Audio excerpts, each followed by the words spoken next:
Hébreux d'être groupe. Chapitre 10, à partir du verset 19, verset 31.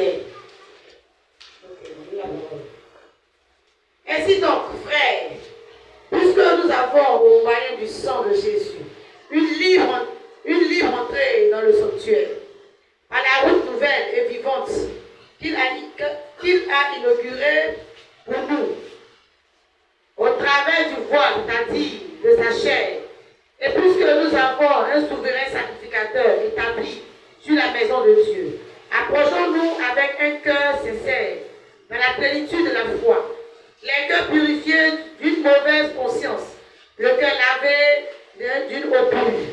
Retenons fermement la profession de notre espérance, car celui qui a fait la promesse est fidèle. Veillons les uns sur les autres pour nous inciter à la charité et aux bonnes œuvres. N'abandonnons pas notre assemblée, comme c'est la coutume de quelques-uns.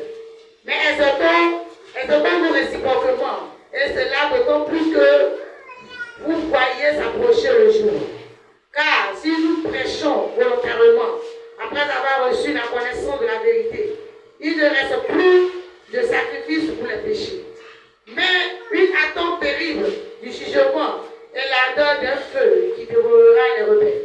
Celui qui a violé la loi de Moïse meurt sans miséricorde sur la déposition de 2 ou de 3 témoins.